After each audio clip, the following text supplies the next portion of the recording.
Welcome to Christian Financial Perspectives, where you're invited to gain insight, wisdom, and knowledge about how Christians integrate their faith, life, and finances with a biblical worldview. Here's your Christian Financial Advisors host, Bob Barber, and his co-host, Shawn Peters.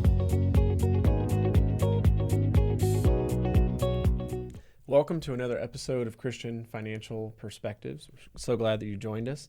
If you haven't subscribed already and you like videos on financial topics, but from a Christian perspective, love for you to hit that subscribe button, like this video, and share with others. It helps both our channel, but also helps other people like you find this kind of content. So today we're going to be covering an interesting subject, the 10 traits of Christian millionaires. Now, this is not a prosperity theology kind of an episode. We are not teaching you how to get rich. This is just more of a interesting commentary of what we have seen over the years, especially Bob, over common traits of people who are Christian and happen to be wealthy. So, Bob, why don't you give us more of an introduction on where there's this no is coming doubt. from. This is a tough one to tackle, Shawn, because, like I say, I don't subscribe to the prosperity theology mindset. But there are things that happen, and you do this over the many years, and you end up many times becoming a millionaire. I'm not saying this always happens. Yeah. And in my younger years, I had a lot of good mentors, and I watched them, and I noticed there were traits in millionaires versus Christian millionaires, or Christian millionaires versus millionaires that made it from a secular worldview. Mm-hmm. And these Christian millionaires, they really had a biblical worldview towards how they handled their finances. And following that biblical worldview, I'm not I want to be careful. I'm not saying it's not always going to make you a millionaire, but there's just so many common traits. And Shawn, being that we're Christian financial advisors, we work with a lot of Christian millionaires that love the Lord. Mm-hmm. But it's not about the money with them. It's which is really interesting how this happened. And very seldom did they didn't set out to be a millionaire. It just happened by using these biblical principles and of giving first, and in saving, investing. Honesty is a really important thing with Christian millionaires, and a consistent lifestyle that's not based on materialism Or consumerism. Yeah, exactly. They don't care if they're driving the latest, greatest, most expensive car. They don't get their self-worth from that. Yeah. Yeah, makes sense. And so really it comes down to, for a lot of the Christian millionaires that you've come across, is that consistency, that honesty, not focusing on the consumerism, basically leads to a very God-honoring, frugal lifestyle. Yeah. Which chances are, by the time you get to retirement age, there's a good chance you might have been able to accumulate a pretty good amount of wealth. Yeah, and it happens slowly. It's not a get rich quick. They don't buy lottery tickets. Which is a great segue, Bob, into our first scripture, which is Proverbs 13:11. Dishonest money dwindles away, but whoever gathers money little by little makes it grow.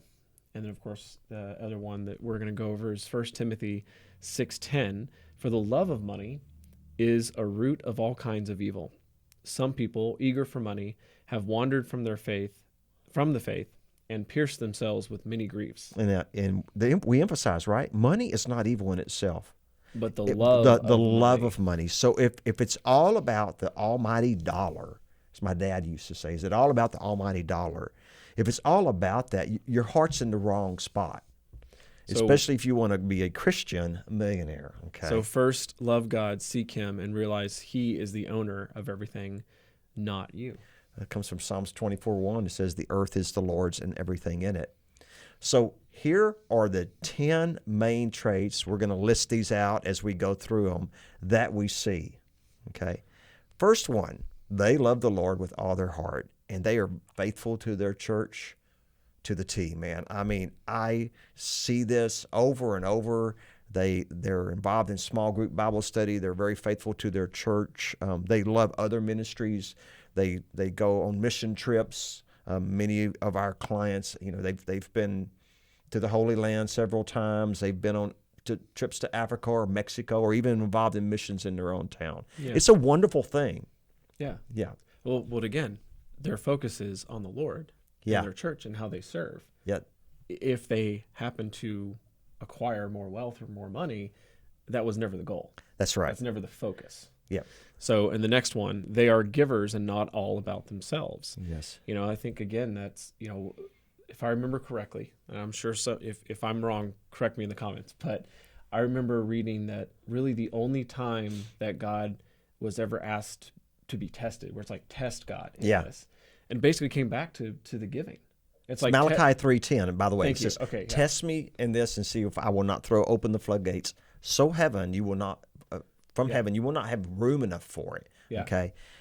Bring the tithe into the storehouse is what that says. Yeah. So go in and read it. It also says, I will prevent pests from devouring your crops. Now, maybe we don't go have crops today, but I will prevent pests from breaking down your car. Yeah.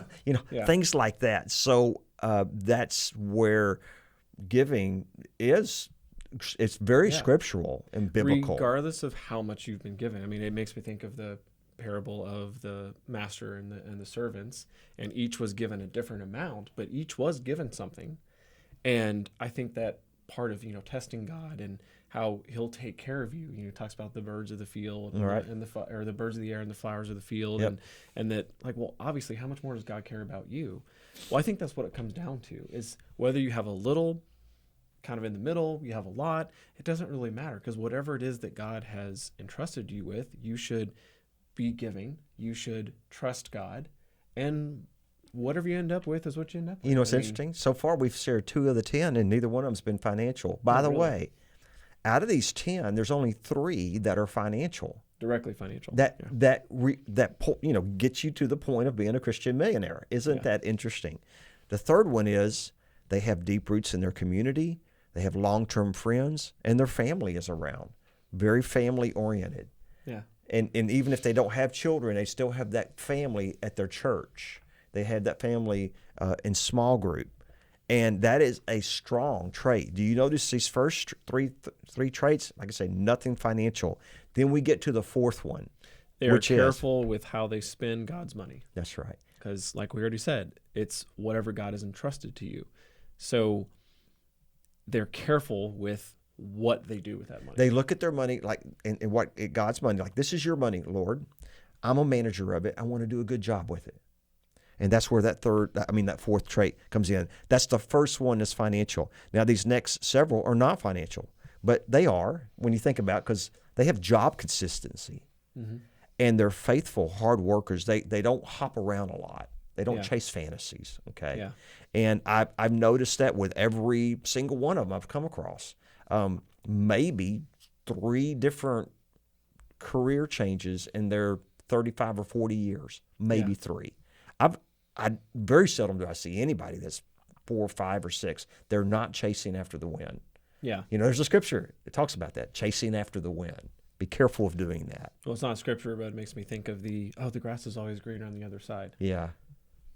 And many times I think when things aren't working out, it's not so much that, this is just wrong, but maybe you need to look at, what's your attitude when it comes to the position? What's your mindset? Where are you coming from? Right. Because if there's a problem with how you're approaching things, moving to a different location means you're going to have the same problems that are going to follow you. It's going to follow you. That's right. And work as if you're working for the Lord, no matter where you are. Exactly. And work appears in the Bible over 500 times. Now, we have many single Christian millionaires as well. Okay, they've never been married.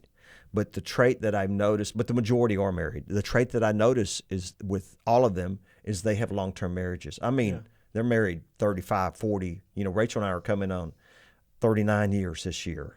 Next year, we're going to have quite a big blowout. Yeah. It's amazing we haven't killed each other all this time. Well, she's a very godly woman. She's put up with you for 39 years. We love each other, definitely. And I'm telling you, the glue that held us together is Jesus Christ and the Lord. Well, Bob, that's an interesting one. They have Yeah. long-term marriages because some of you may look at that and think, oh, if you haven't been married a long time, you can't be wealthy. And it's more than that, because for one, I mean, even not even looking at it from a biblical perspective, look at it from a, secular. Marriages, when they end, can be extremely costly financial. Oh, you start splitting the assets. Exactly. Exactly. So right. So even taking out the spiritual and mental and emotional impact that it can have on you going through a divorce, just the actual financial impact can be extremely detrimental if you're talking about how people are able to actually build and acquire wealth over their lifetime. So having that long-term marriage, that's a good financial win, because chances are that's what right. you can do together and grow is going to be a lot better than if you had to split everything in half and start over. So the next two are going to be actual financial, okay? Yeah. They are savers, and they invest wisely. Yeah. They do not chase after the wind. They don't try to put it all on one stock or one piece of real estate or one company. Yeah. They diversify, and they use that biblical principle of diversification. Mm-hmm. And they look at their investments and their savings differently. Yeah. Just like what we were talking about yesterday here at the office. You have your spending checking account, then you should have your savings account, and then you should have your investment account. And your investment accounts should always be focused on long term. Right. And not, oh, I've got money in there, I'll just pull it out. It's like, well, no, you've got to have those different buckets for emergency or things that you're saving up for the new car you need to buy at some point, and whatever it is. And then your investment should be, well, that's for really typically for most people, your investments accounts are going to be to supply you income in your retirement years. And you're supposed to let that principal grow. Don't touch that principal ever. Let the principal make you interest, dividends, and long-term gains. Okay. So number 8. Another financial one, and then that would be it for and then we have 2 more after that. But this is the only other one that's financial, and they are debt free except for maybe a mortgage. Yeah. But most, by the time they're my age, which I'm 60 now, they don't have that mortgage anymore. That's right. Or it's very, very small if they do. So they use that. And like you've heard me say here, an old country boy told me many years ago, and I'm a country boy too, but it's so funny how he said it. He said, "Son, I ain't never seen nobody hurt by being debt free." And the way he said it with that twang, which I already have a twang, but the way he said it was even more of a twang. And I was like, that stuck me. That really stuck to me. I was like, and this was a Christian millionaire that said it. Yeah. Okay. So number 9, they don't wear themselves out to get rich. They don't. That's an interesting one, Bob. What do you mean by that one? Well, they have their families, they have their church they're involved in. They're not working 15-hour days, and they're not working all through the weekends. So you mean they're not doing that because it's not all about the money? That's exactly right. That's exactly right. Yeah. That they're actually valuing their family and their church and their time with God. Yeah. Okay. So I want to say this 10th one, all right? Because this is really one that I think is so strong. They exemplify good values, very good values, like honesty, honest to the core, Shawn. I mean, integrity and faithfulness, and they live by a biblical worldview based on absolute truth, not relativism, which is so different than today. Yeah. So truth to them and to me is the same way, because I have biblical truth was the same 1,000 years ago. It's the same today. It will be the same in 1,000 years. And it keeps you from being mixed up. When you start making truth relative versus absolute, you get mixed up. Yeah. So they're not mixed up. It's hard to be honest, have honesty and integrity if truth and how you're going to respond to a situation is, well, it depends. It's relative. Yeah. Well, it shouldn't. Yeah, it should never be relative. That's right. So we have a few more scriptures. I think but that's would the be 10, very helpful. and I think these 10 are very, very good. So we're going to cover 1 Timothy 6:10. I know we said that one earlier, yep. but it's such a good one. For the love of money is a root of all kinds of evil. Some people eager for money have wandered from the faith and pierced themselves with many griefs. First love God, seek him, and realize he's the owner, not you. And then Psalms 24:1. Right. The earth is the Lord's and everything in it and all who live in it. I've said that one over and over.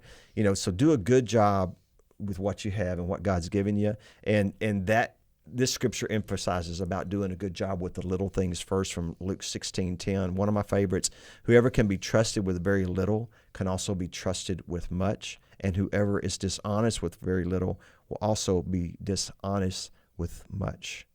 So the whole point I want today to be is that Christian millionaires, they don't associate their net worth with their self-worth, but it's an association with their relationship with Christ, and it just happens by following these biblical principles. It's a very different mindset than the way of the world. And so the point of this program, Bob, then, or to summarize what you were saying, is we're not presenting these traits as this is a way for you to get rich. Right. But for one, if you live this way, it's definitely a lot more rewarding way to live, whether you become a millionaire or not. Yeah. But again, I think it's just very interesting to see the common traits of Christians who have been able to gain a lot of wealth. Yes. Yeah. Become millionaires. Yeah, and like I say, they're large givers. They're very large givers. Well, I hope this has helped you today. If you would like to give us a call here at Christian Financial Advisors to help give you Christian advice about how to handle the funds that God has given you, give us a call or text us at 830-609-6986, or you can find us on the web at christianfinancialadvisors.com. Any last words, Shawn? I think that's it. Thank you so much for joining us, and God bless. Thank you so much for watching. If you enjoyed that video, be sure to like and comment and subscribe to our channel so you can get future updates. You can also follow us on social media, handle shown on screen. In the meantime, check out one of these other videos.